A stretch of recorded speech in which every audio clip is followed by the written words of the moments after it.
Okay. At the outset, I would like to thank the organizing committee for selecting my work for faculty presentation.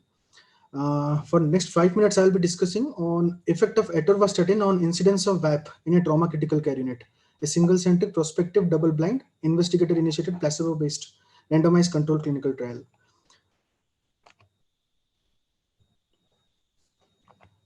This PPT is being visible?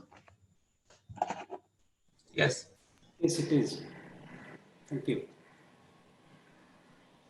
As we know, ventilator-associated pneumonia is the predominant nosocomial infection occurring in trauma ICUs, which is a matter of challenge, especially in the era of antibiotic resistance. Although there is a growing interest of statins for multivariate use in ICU, there are no good in vivo studies in critically ill trauma patients till date. So with this background, we proceeded with an aim to evaluate the efficacy of in vivo use of 40 milligram daily dose atorvastatin in a tertiary care trauma ICU setting to prevent VAP. After Ethics and Hospital Research Committee approval and written informed consent from the next of kin, a single-centric, prospective, double-blinded crossover clinical comparative intervention study was planned from August 2018 to January 2020 in our trauma ICU at BHU, where patients were followed for 1 month or till death or discharge from ICU, whichever was earlier. The primary outcome noted was incidence of nosocomial infections, particularly VAP, and the secondary outcomes we noted was synergistic effect with carbapenems and 30-day mortality. So all critically ill adult trauma patients aged 18 to 60 years were included, which were transferred to ICU within 48 hours of hospital admission and who were requiring intubation within 48 hours of ICU entry. And those with suspected community-acquired infections or crush injury or diabetes, CVA or hepatic failure, or those who were pregnant were excluded from our study. And if patient died or re-intubated within 48 hours of ICU admission, or if developed hepatic failure, acute kidney injury, or acute myocardial infection were excluded as dropouts. So each of the two trauma ICUs were allotted either of the study drugs in 2 phases with crossover in between. For the first 8 months,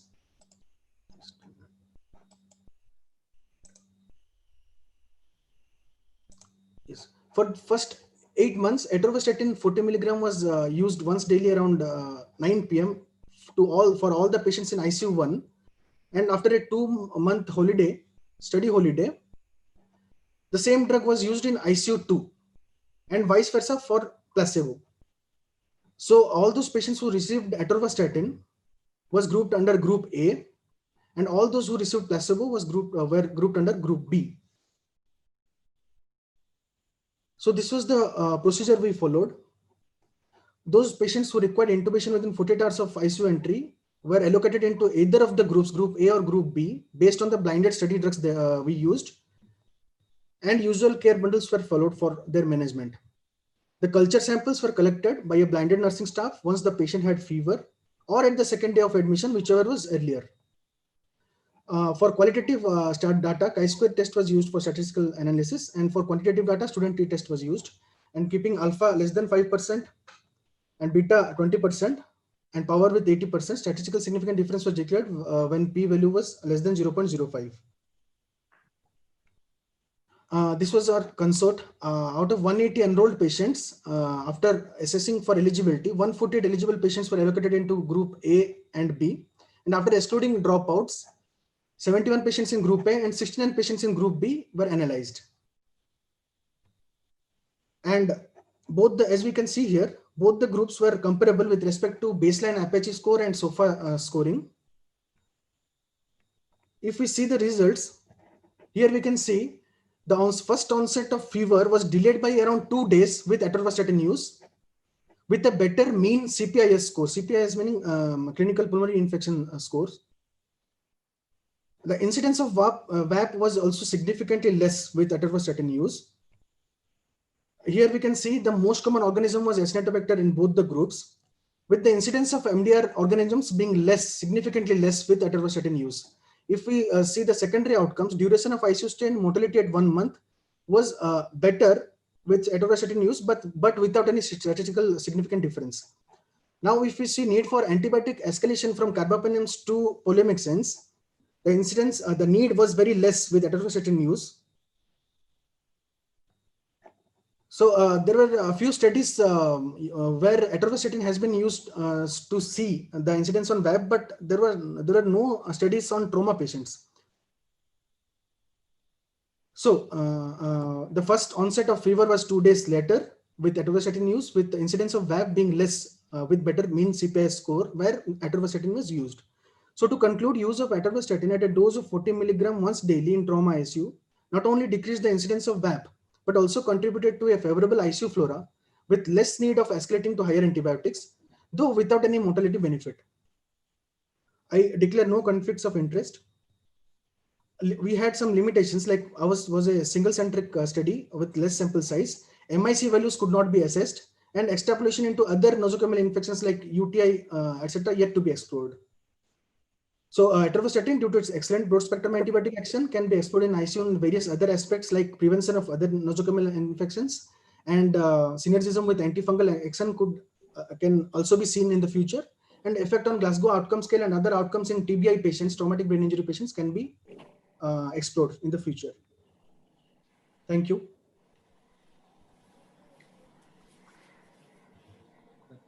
Thank you, Dr. Das.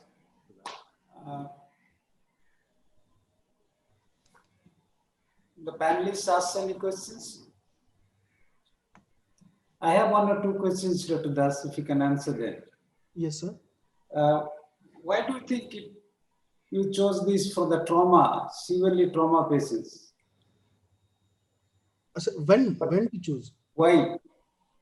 What Sir, is your hypothesis? because the average length of stay of those traumatic brain injury patients particularly are around 20 days or 15 days like that. And we see more of VAP, incidence of VAP in trauma patients than in general critical ill patients. So this was a group where we thought that statins will be helpful because it has an anti-inflammatory, antibacterial effect, synergism with carbapenems seen in other group of patients. But these trauma patients have never been explored.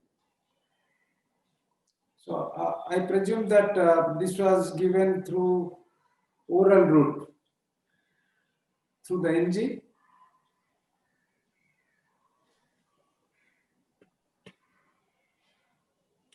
Okay, Dr. that's fine. You are mute. You are Muted. Please mute yourself. You're muted, Dr. Das. Dr. Badri, please unmute. Hello. Hello. Yeah. Yes, now you can speak. Sir, actually, to answer the first question,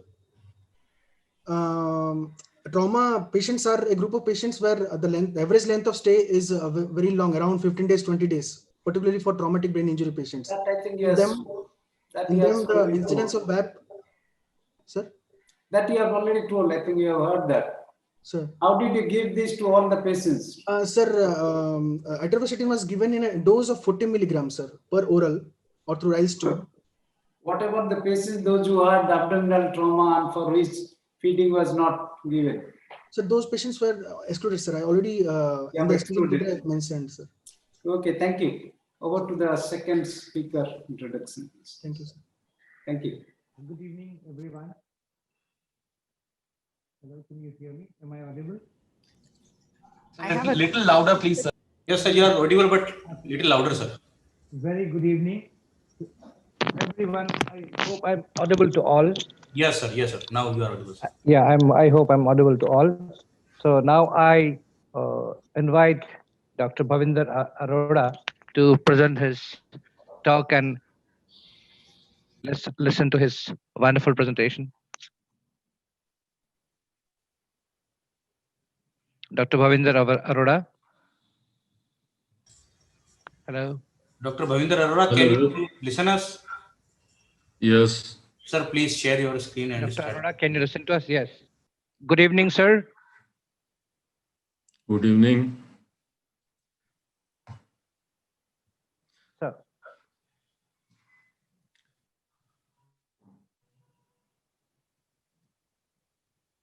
Good evening, everybody. I am Dr. Bhavinder Arora. I am a professor in PGIMS, Rohtak. The today's topic, this paper is clinical significance of LDH estimation in TBI is the traumatic brain injury. Introduction: head injury is the leading cause of mortality and morbidity and accounts for more than 10 million cases annually. Early prediction of survival and outcome help in deciding aggressiveness of treatment and allow for informed counseling of relatives. Causes of TBI can be motor vehicle accident, fall from height, physical assault, sports injury, gunshot injury.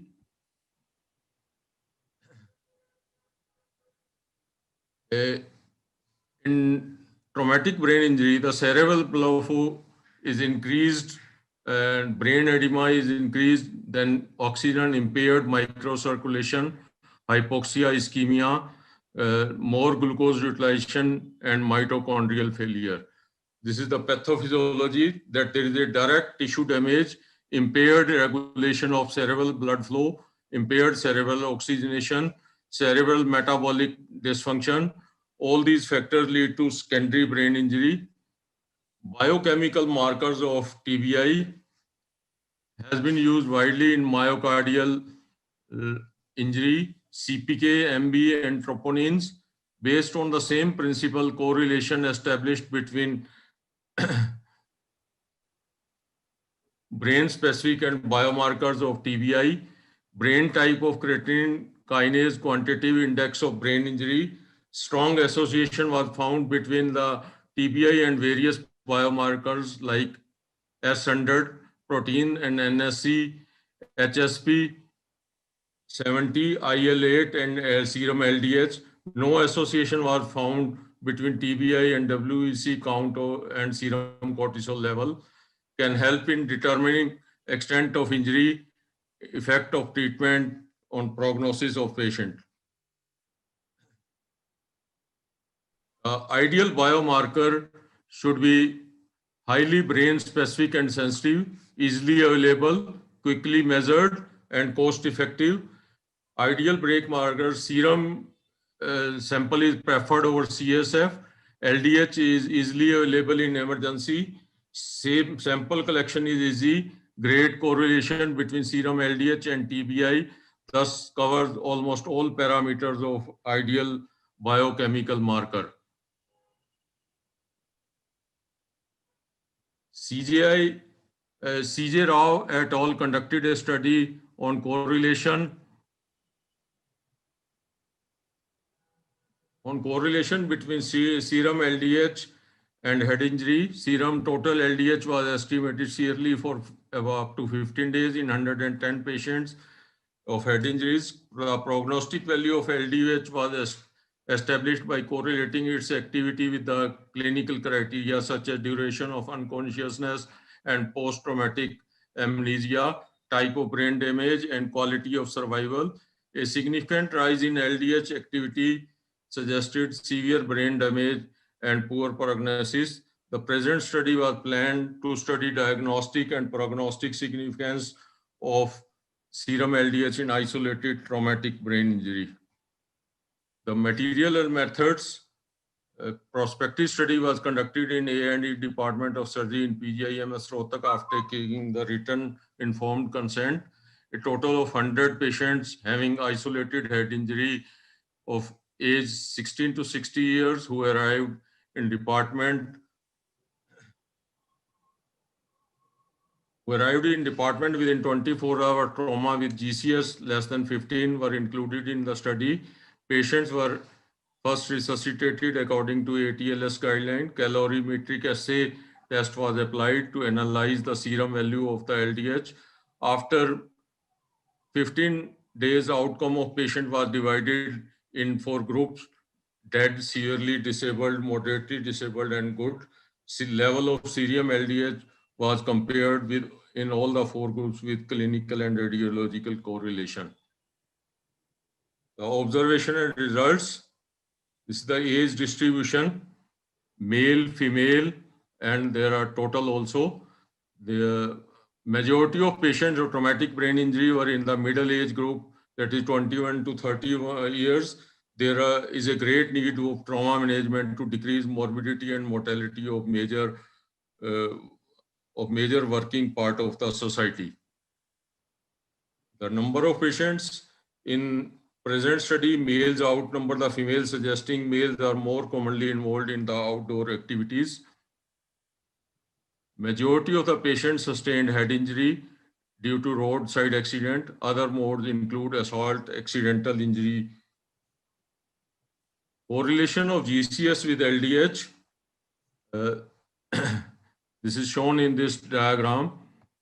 The level of LDH rise was significant in case of patients with severe head injury than mild to moderate injury.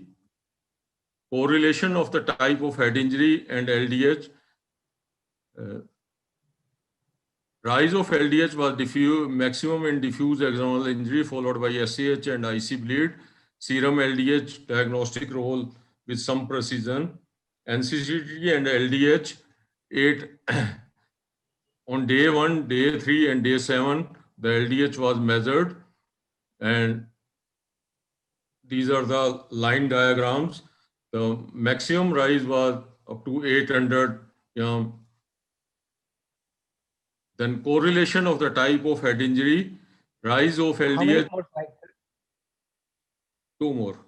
Rise of LDH was maximum in diffuse axonal injury followed by SAH and IC bleed.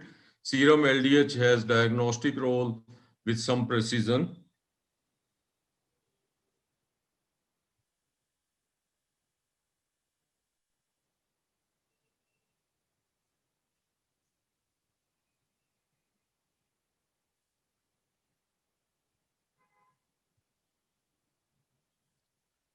Prognostic significance of LDH, serum LDH was markedly raised with severely disabled and dead groups.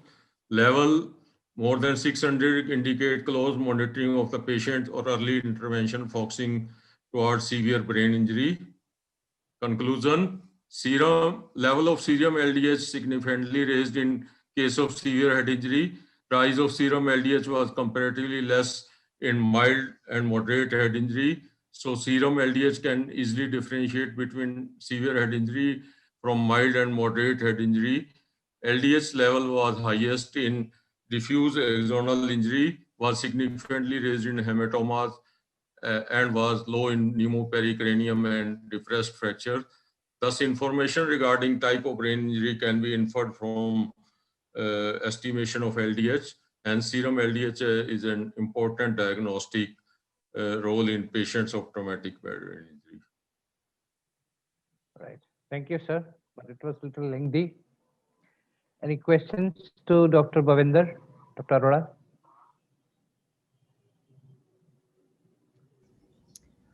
Such No a great questions? talk. Dr. Mamta, have few questions. Ma'am. Yes, okay. No, I was just Dr. saying Mamta. that was a great Dr. No, talk. Dr. Mamta commented. She liked it very much, yes. And indeed, it was a great job. So we request to Sir, you are not audible. speakers because you have to limit your. Am I not? I said the time limit we are exceeding. I mean, all the speakers, and it's a humble request to other speakers, just stick to your time, please. Don't exceed your time. I mean, I am sure you have come prepared. Hope you won't mind my saying this. Yeah. So the next speakers. Dr. Bhavinder, would you please stop sharing your screen, sir?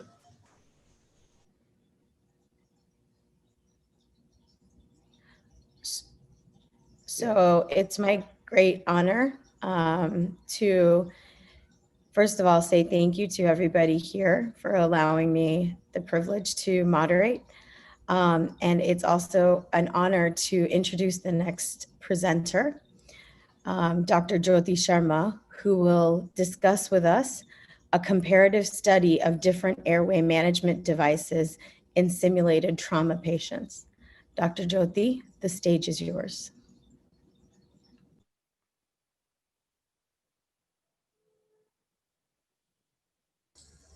Dr. Jyoti, are you able to hear us? Please share your screen. You're muted, Unmute Dr. yourself. Jyoti.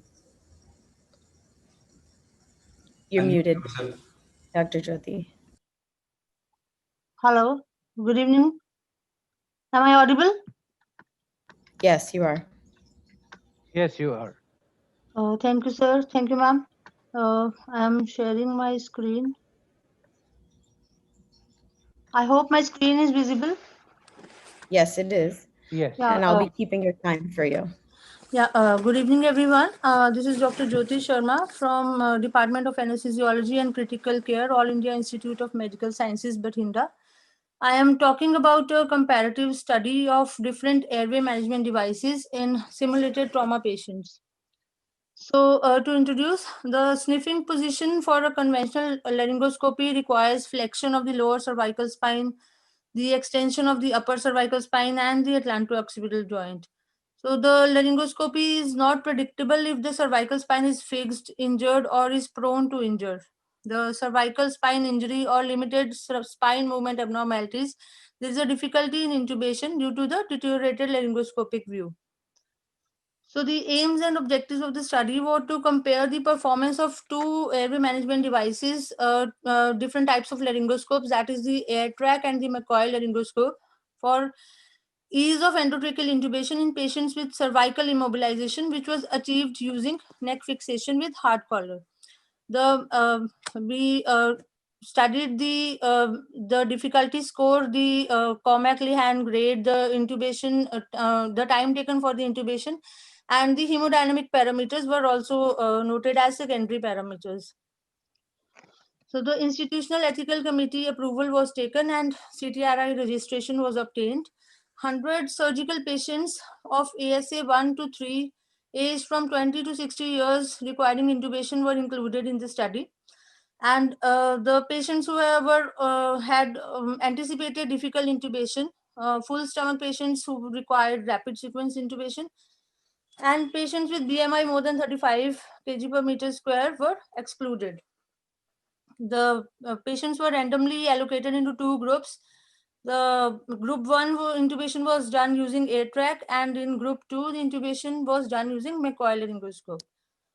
A Philadelphia collar was applied in all the patients before induction of anesthesia. Standard anesthesia protocol was followed in all patients, and an appropriate size endotracheal tube was checked before use and lubricated with water-based jelly. Pre-oxygenation was done with 100% oxygen by face mask. The induction was done by injection fentanyl 2 microgram per kg and injection propofol 2 milligram per kg. After checking the adequacy of ventilation, a non-depolarizing neuromuscular blocking agent to facilitate the endotracheal intubation was given, and ventilation was done for 3 minutes using oxygen, nitrous oxide, and 50% nitrous oxide and sevoflurane. The laryngoscopy was performed as per group randomization, and intubation was done. After that, bilateral air entry was checked, and anesthesia was maintained with standard anesthesia protocol as required. The continuous variables were assessed by mean plus minus standard deviation, the categorical variables with frequencies and percentages, and a comparison of continuous variables between the groups were done by student t-test. Nominal categorical data between the groups was done by chi-square test or Fisher-Exact test, and non-normal distribution continuous variable were assessed by Mann-Whitney U-test.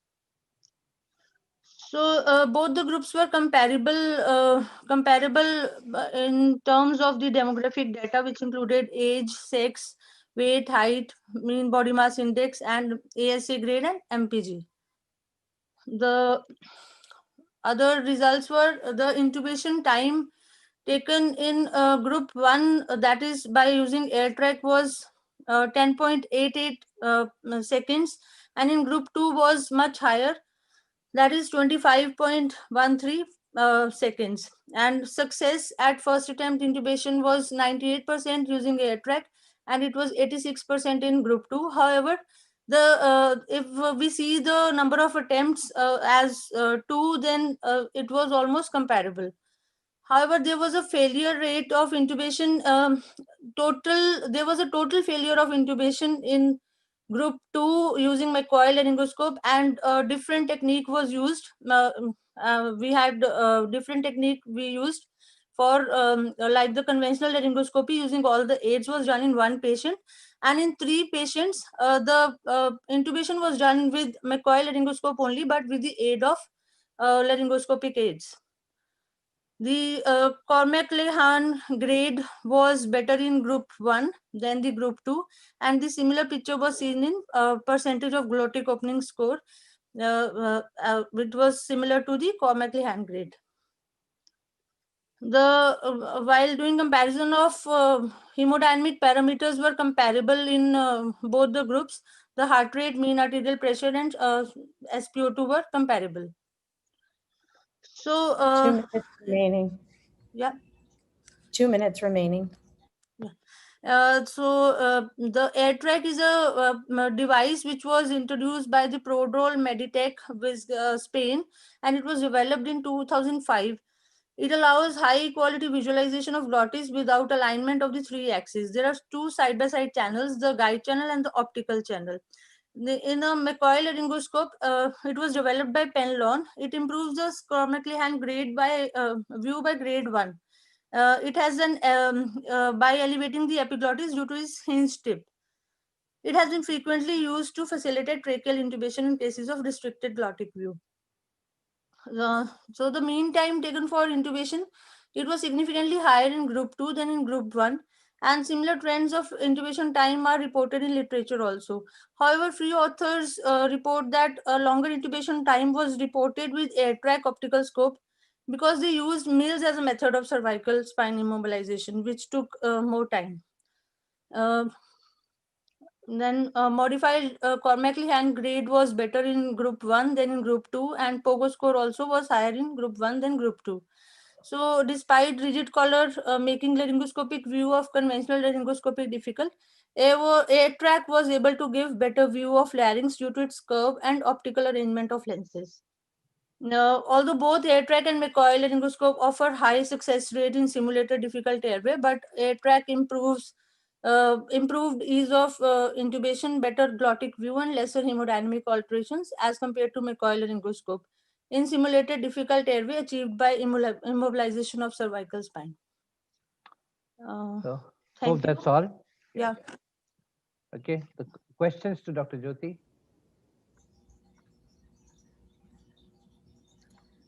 No Great questions? job, Dr. Jyoti. Yeah. Thank you, ma'am. Thank you so much. Thank you. We'll go on to the next presenter. Yes, small request to next presenters. Please stick to your time, please. Because, we all are exceeding the given time limit. Okay, it's my pleasure to introduce Dr. Parli Raghavan Ravi, who will be speaking to us about their experience. It is kind of looking back to plan for the forward need in future. Critical care air transfer team and patient transfer in unit. A decade of experience in a peripheral zonal hospital in Northeast India. We are looking forward to your talk, Dr. Ravi. I am audible, I hope, and my presentation is on the board. Yes, sir. Please go ahead. Thank you, sir. First of all, at the onset, I would like to give my thanks to the organizers for giving us an opportunity to share our experience in the critical care air transport team and patient transfer unit at a peripheral zonal hospital in the northeast part of the country. Treacherous the terrains are there where angels dare to tread and eagles dare to fly there. Over and above the expanding and ever-changing battlefronts leads to impossible deployment of the large medical footprints. The referral hospitals in these terrains are far and few, and the political, ethical, social factors ensure that the best possible care should be given to the combat casualty. Hence, it is mandatory to have a large-scale strategic medevacs and to evacuate the critically ill patients after doing a damage control surgery or damage control the station. Keeping in this view, the CCAT and the PT was established in 2007 to provide medevac facility to the critically ill patients with poor physiological reserve who will be put through a harsh challenge of aeromedical environment in terms of hypoxia, hyperbaria, hypothermia, gravity changes, vibrations, etc. what was more interesting, we wanted to know whether the pre-flight variables are going to affect the in-flight managements and the outcomes of these patients. Now, retrospective exploratory descriptive analysis of done with all the source of data of the CCAT, with the pre-flight, in-flight, post-flight data of 26 variables for recorded for a period of 30 days or survival of the patient. Now, the majority of patients were ventilated for more than 72 hours. So our primary outcome was whether they were ventilated more than 72 hours, and the secondary outcomes were 30-day survival. We had 26 variables from starting with the demography to the pre-flight vitals, to the pre-flight resuscitation, to the pre-flight investigations. Now, 176 of 305 patients were combat casualties. I am not privy, or neither I am able to disclose because of official restrictions about the nature of the combat casualties. 170 belong to the Army and 43 belong to the Air Force, and some civilians are also there. Now, 289 of these 305 patients had oxygen, were dependent on oxygen, and 236 required mechanical ventilation. Majority of the patients developed in-flight hypoxia and required oxygen support of some sort, augmentary oxygen support of some sort, to maintain a PO2 of 60 to 65 to have a saturations of 90 to 95%. Now, if you see 136, majority of the patients on the ventilator required a positive end expiratory pressure more than 10 centimeters of water and a FiO2 of 0.6 to ensure that saturations are maintained. 92 patients who require vasopressor support developed in-flight hypotension and required fluid augmentation or increase in the inotropic dose.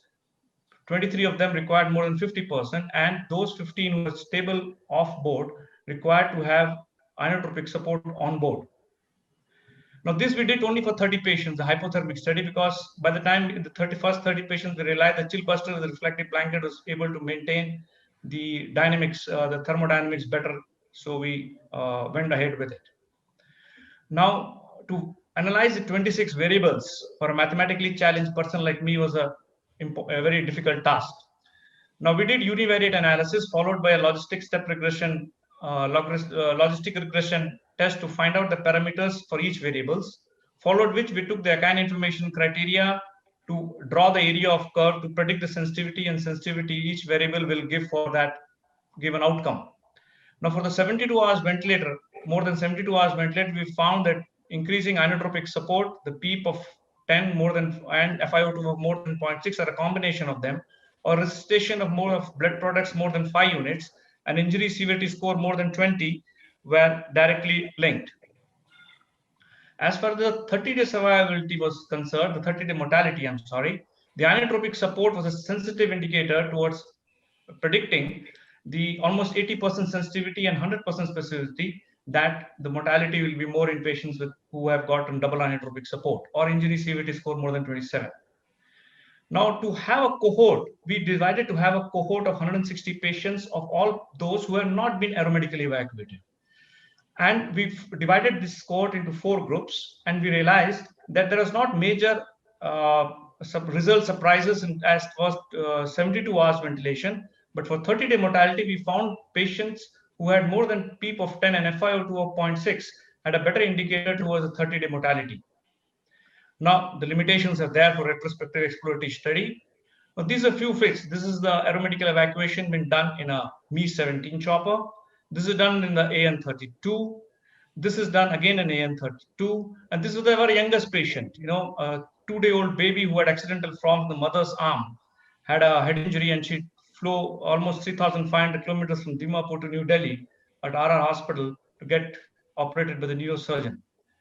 And this during COVID times also, we are unlike other places. We have to transfer patients because our limitations of the tertiary care hospitals are very far and few.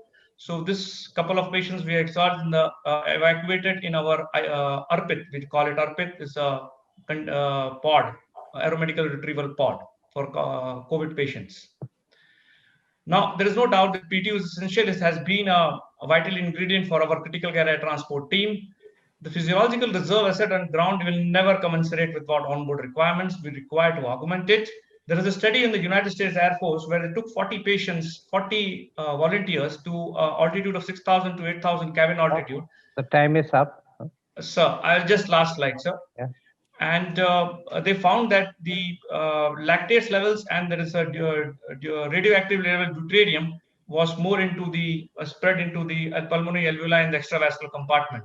So patients with polytrauma who has got medevac on inotropic support will have a poorer outcome. Our endeavor is to evolve a neuromedical system where no distance is too far and no patient is too sick, ladies and gentlemen, because a man, combatant, young combatant, who is bordering, who is manning our borders, deserve to live for the nation. Thank you. Thank you, Dr. Ravi. That is very exciting indeed, and stuck to the time too. And looking to the future, I'm sure we civilians don't have much experience in that category, and we'll be looking back and following on your experience to plan for the future as you network within the trauma centers. Thank you. Over to the next presenter.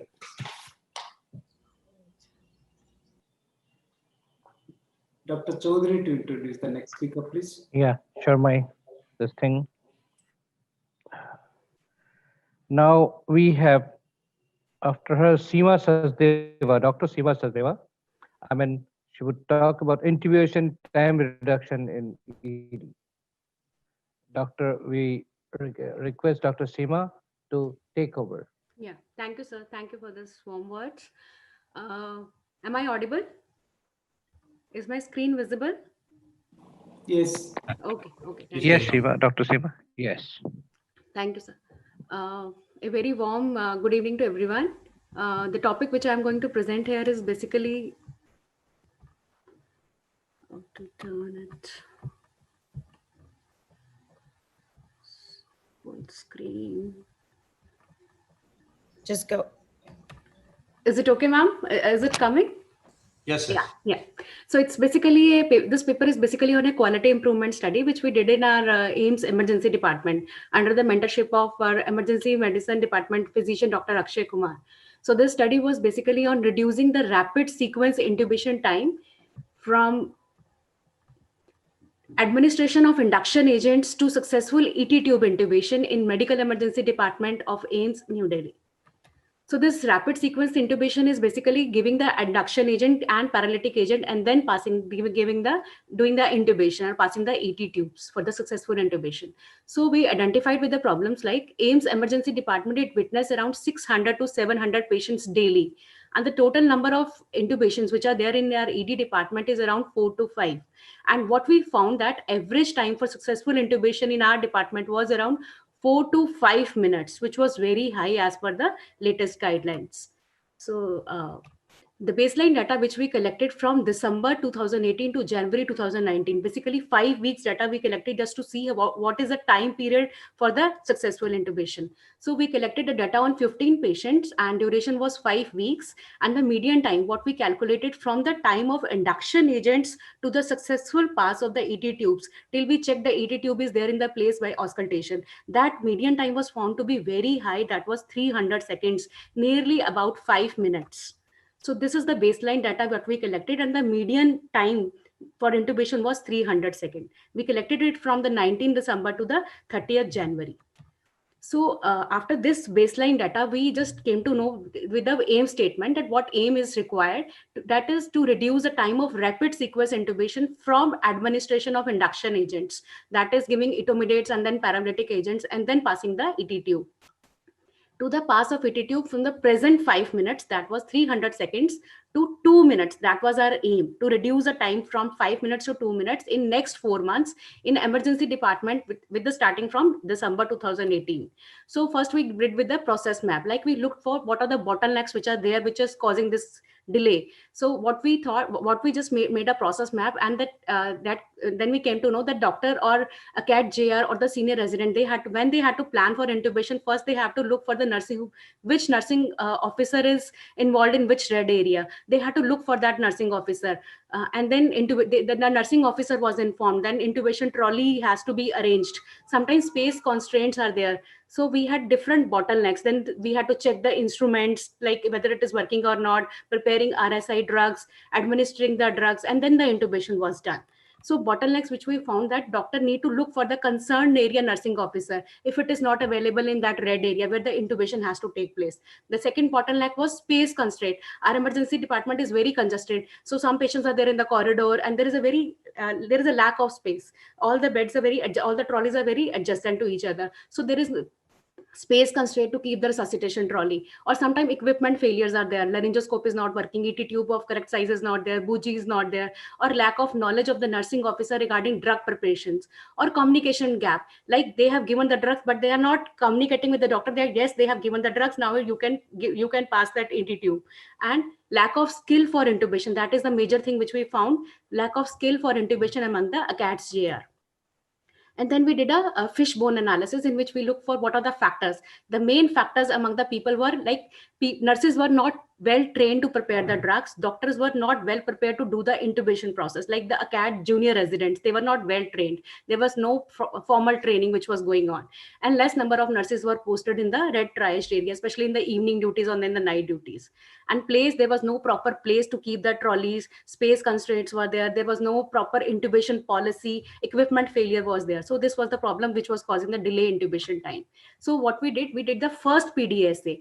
In that PDSA, we did the hands-on training. This hands-on training was specially designed for the junior resident, the one who were posted in the emergency department. So we just trained them about that, how to do the intubation using the RSI drugs. So this was done by a senior resident person, it was done in the seminar room of emergency department. So with this training, after this training, what we found that we collected the data points on 14 patients, and that after this training, the time of intubation, it was reduced from 300 seconds to 165 seconds. There was a significant decrease of intubation after this training. So what changes we made after PDSA? We made the bougie available in the resuscitation trolley. It was mandatory.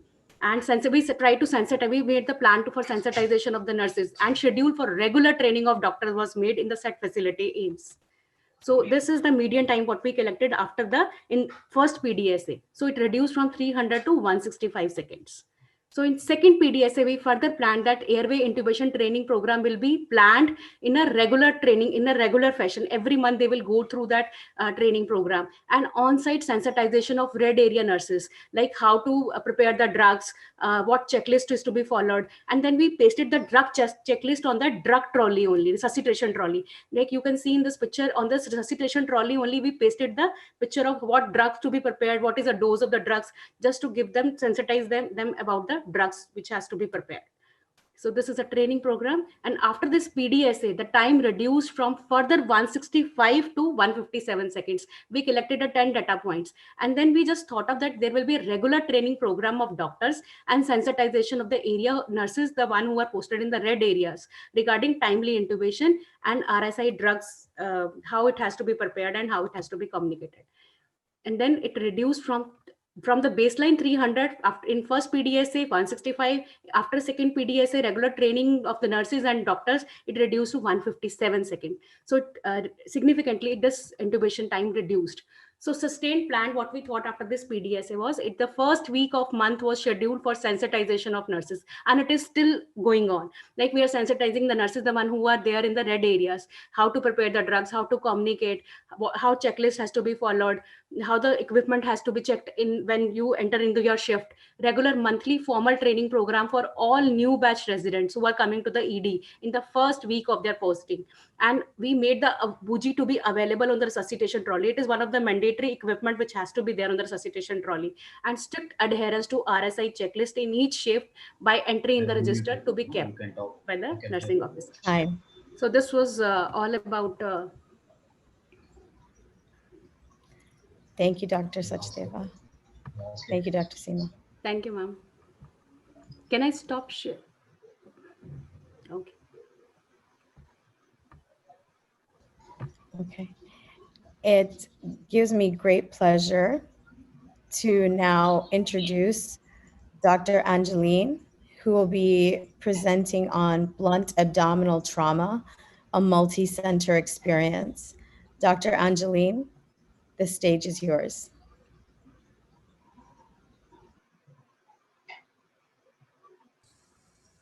Dr. Angeline, can you hear us? Yes, yes, doctor.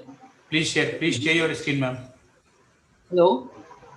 Please share your Yeah, screen. yeah, Sherry.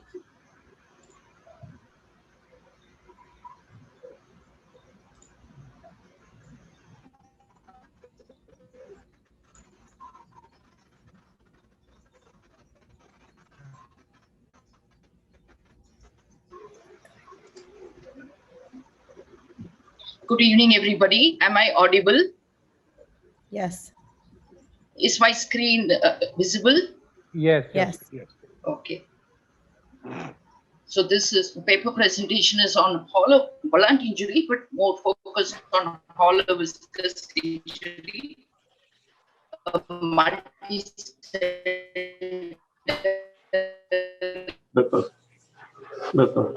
experience 100,000.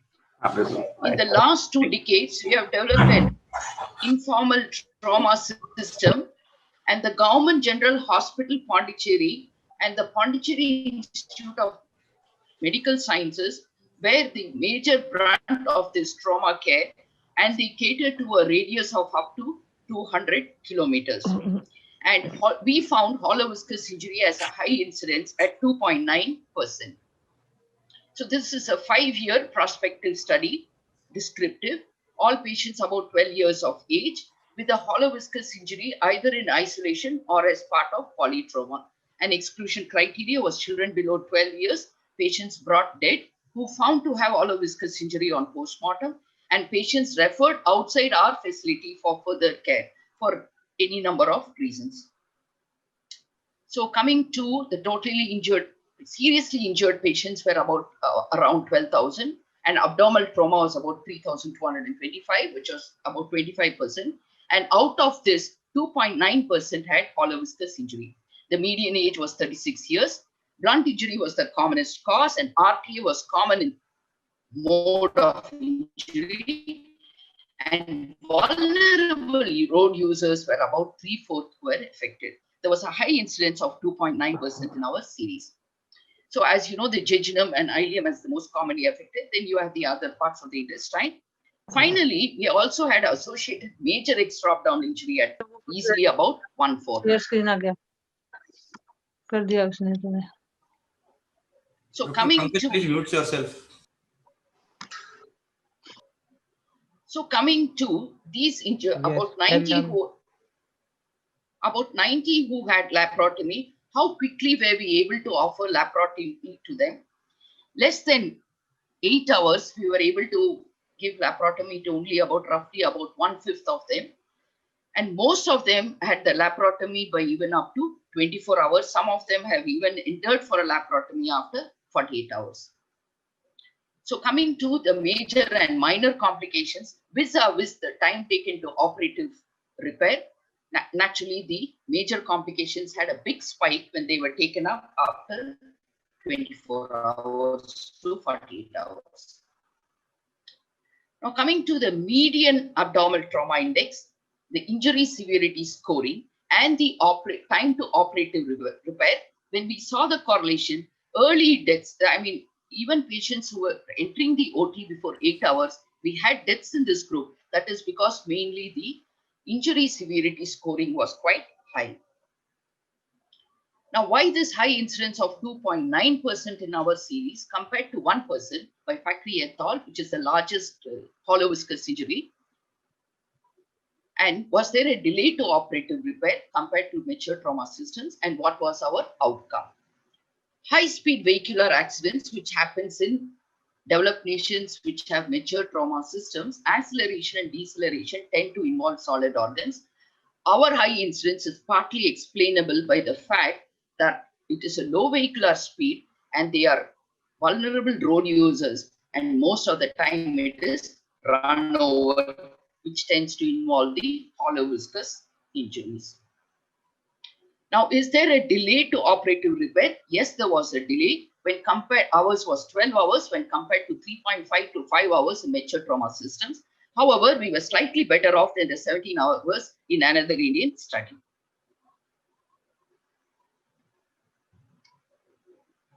Ramesh, then நம்ம move ஆகல பாருங்க வா.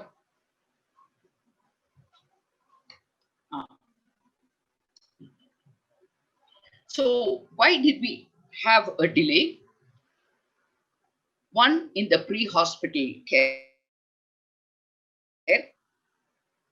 who had up to 3 references, there were distance traveled, or it was a patient preference, or some of them were just wasting time getting non-therapeutic interventions, multiple documentations, and duplication of imaging. In the median pre-hospital time, the blunt injuries have reached us late. The penetrating injuries have reached us by 3 hours by more or less the same catering area. That's because the penetrating injury, somehow they find themselves earlier in a definitive trauma care than the blunt injuries, which happen to go from one center to the other before they finally land up with us. Now, coming to the hospital phase, what was the delay in diagnosis? It was either delay in imaging or delay in manifestation itself. Some of them have been admitted as head injuries, and then you decide during serial examination, you pick up abdominal injuries, or there were distracting injuries. So, one important finding we found, delay in manifestation. So, coming to delay in imaging, initial CT was late, but when there was a high within 8 hours. Some CT is not available either because of DPL, and 83% of the times DPL was positive. Particularly the elderly take, if you see the scatter graph, you can see that the elderly take a little longer time to present with abdominal findings. Now coming, why was the delay to the OR? The main delay was time needed for resuscitation. The foremost cause was time needed for resuscitation. Delay in presentation to our definitive trauma care resulted in lower RTS scores. Then patients who were already admitted either for a non-operative management of abdominal injury or for other major injuries.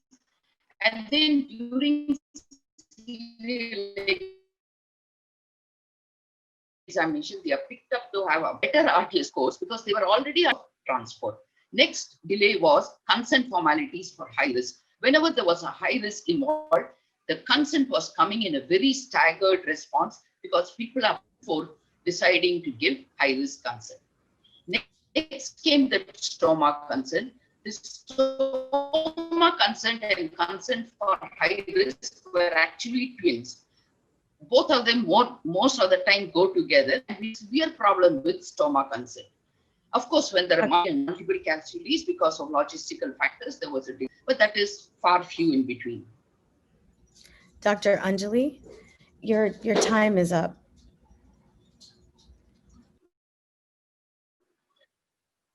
Just two slides, man. Coming to complications, yes, complications were directly ISS and also to the delay in OR.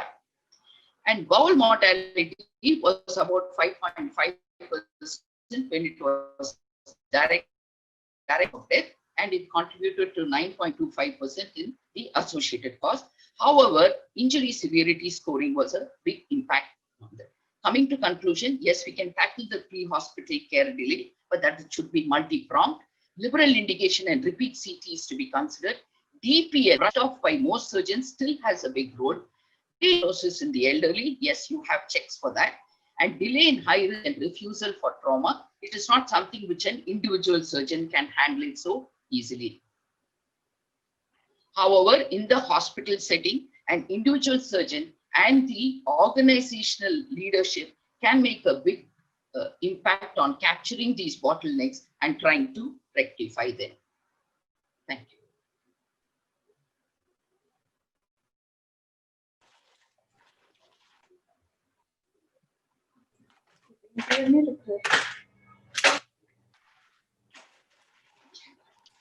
you. Thank you for the nice overview for the various aspects. So with the paucity of time, there are no questions. So we'll proceed with the next yet very important session by Dr. Pankaj Sharma. He will be speaking on the comparative of clinico-radiological evaluation of osteosynthesis in fragility fractures of hip using extramedullary and intramedullary implants. And we are seeing that the fragile patients have a more risk of such issues, and the success rate of overall management always remains a concern. So let's listen to Dr. Pankaj Sharma for the various information that we can put up on various clinical and radiological assessment, that how we can go ahead and do the either extramedullary or intramedullary implants outcome. So over to Dr. Pankaj Sharma, please.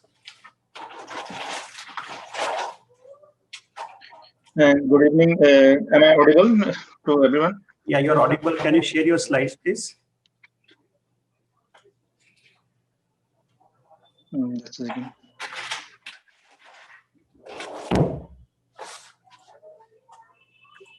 Dr. Pankaj, please share your slide. We are not able to see your screen, please.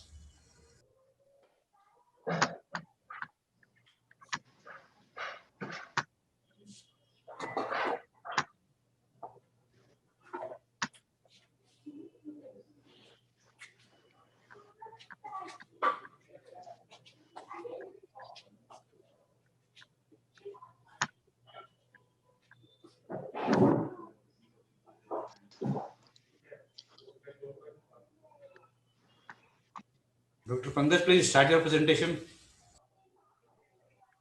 Okay. Good evening, everyone. My chairperson and my organizer and dear colleague. My topic is comparative clinico-radiological evaluation of osteosynthesis and fragility fracture of hip using extramedullary and intramedullary implants.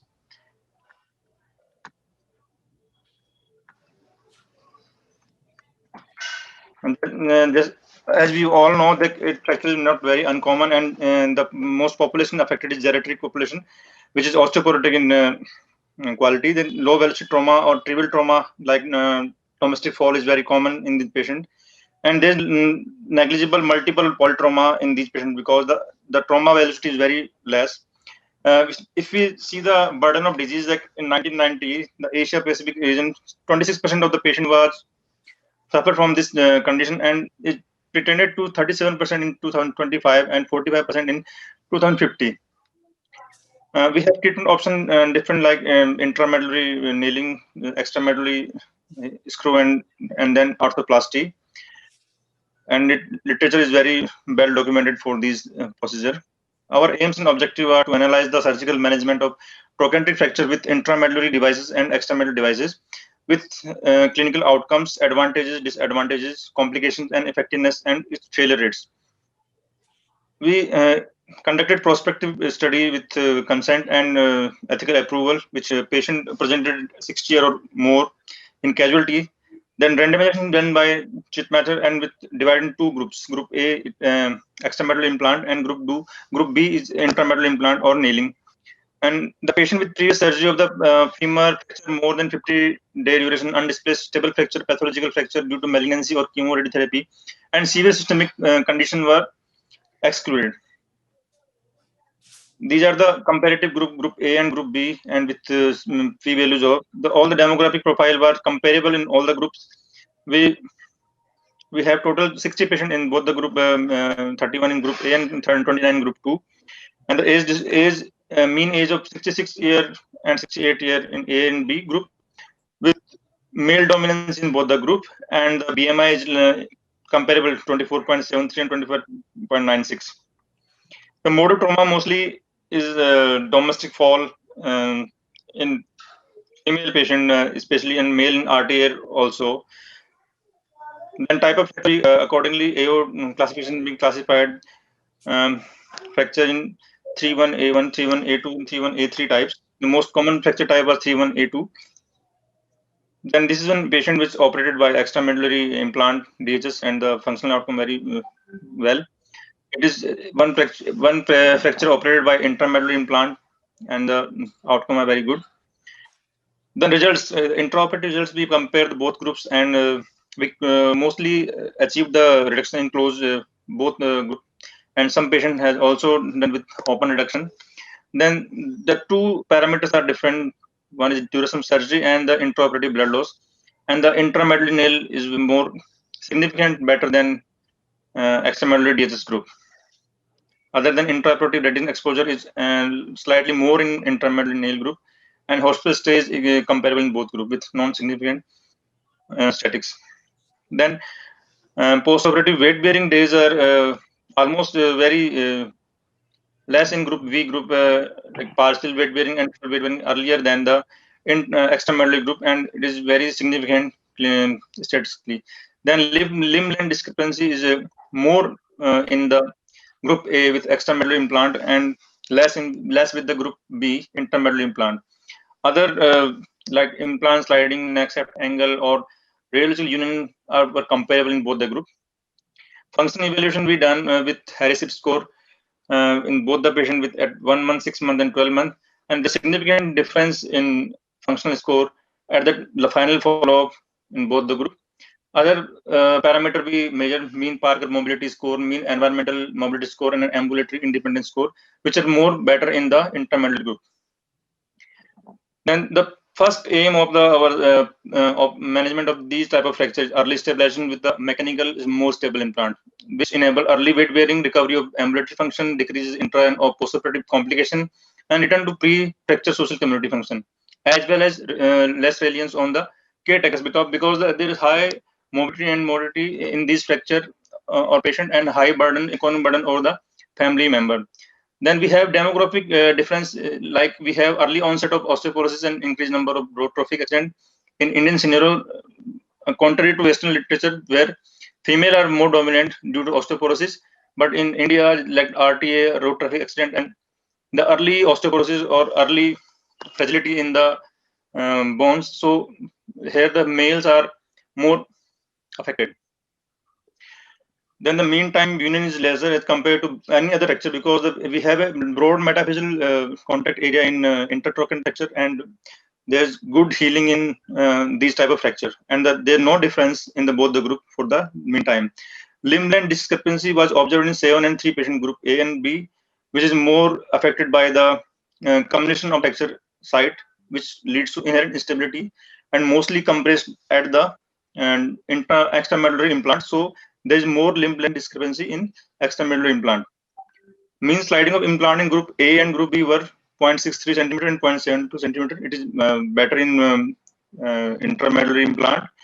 Then mean immediate postoperative to final follow-up neck shaft angle was also better in intramedullary as compared to extramedullary implant. There is no limp, mild limp and moderate limp was comparable in both the group, and there is no significant 1 minute difference. Complications, like other study, we have the screw cut out in both the group, but most in extramedullary group, and is comparable to the past literature. Then this is some complication like screw cut out, implant breakage. Then we manage it by angle blade osteotomy and angle blade implant. Then what is the implant of choice? Intramedullary have advantage of minimal incision, reduced blood loss, and biological fixation, while there's some technical demanding or difficult to achieve reduction and more malunion. While extramedullary we have technically easy procedure, manipulation very easier, but some there biomechanical disadvantage because of a longer lever arm between the weight bearing axis and the implants. So there are more frequent infection and altered union. There's some studies which favor the intramedullary implant, like the study also favor. And some meta-analysis also favor the intramedullary implant in unstable intertrochanteric fracture. Mostly unstable intratrochanteric fracture. Okay, conclusion. Both treatments methods are reliable option in geriatric population, but geriatric population needs some accounting for the age, configuration of the fracture, and severity of injury, bone quality, and patient physiological status also. Then choice of implant or treatment method should be dictated primarily by the type of fracture and surgeon's familiarity with the method. The intramedullary nails or implant provides early postoperative mobilization, less intraoperative blood loss, less reduction in leg shaft angle, less limb length discrepancy, and better functional outcome. But there is some little bit more radiation exposure in intramedullary nail group. Thank you. So what is the take-home message, Dr. Pankaj? So actually, this study is not very newer, but the patient's profile and the comorbidity also accounting for these type of fracture. Because in India, we have at least 10 or 15 year earlier the condition like facility fracture. We have 50 to 60-year-old patient also have the facility fracture, but in Western country, the fracture are 70 or 18. So we have to be concise, or we have to be treated the patient according to physical status, not by the age or international guideline, because we have early fragility and early and the different profile of patients. So in our study, we observed that fragility is more common in earlier group rather than the old age elderly population. Like it is our sample size mostly patient are post menopausal in female, but the age was around 55 or 55 to 65 age of female, not 80 or 90. Okay. Okay. Thank you.